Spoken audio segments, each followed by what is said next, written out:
Let's get straight to the topic. Tirahin na natin to.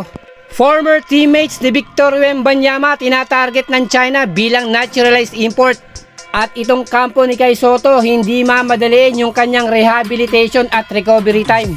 Seryoso ang China upang makabawi sa ating Gilas Pilipinas dahil makikipagsabayan na to upang kumuha rin ng isang naturalized import. Isang super point guard sa katauhan po ni Barry Brown Jr. Matagal na pong naglalaro sa Chinese Basketball Association o CBA.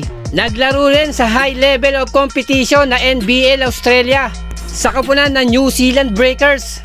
Pero yung malupit sa resume ng point guard na ito, naging teammates to ni Victor Wembanyama nung naglalaro to noong 2023 sa isang professional league po sa bansang France na hindi talaga magiging biro ang point guard na ito.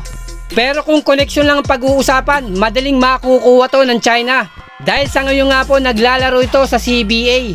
At kung bakit ko po nasabi na madali na makuha to ng China, dahil yung coach na humahawak dito ay siya rin pong head coach ng Chinese men's basketball team na for sure hindi nila palalagpasin yung ganitong klaseng point guard na pwede nilang pantapat sa ating naturalized import Justin Brownlee. And for Kai Sotto, yung kampo nito hindi mamadaliin yung kanyang rehab at recovery time na kanilang iniiwasan nga po na matulad si Kai Sotto sa kanyang teammates na si AJ Edu na nagtamo rin nga po ng ACL injury sa tuhod na naging pabalik-balik ang injury ng isa pa nating Gilas big man na si AJ Edu.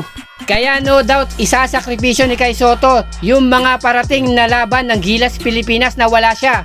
Meaning priority ngayon ni Kai Sotto yung kanyang basketball future. Nasisiguraduhin niya sa kanyang pagbabalik ay 100% fully recover siya at mas magiging malakas pa na kanyang sisimulan muli yung kanyang basketball journey at tutulungan muli ang Gilas Pilipinas na makabawi sa lahat ng koponan na tumalo at namahiya sa atin.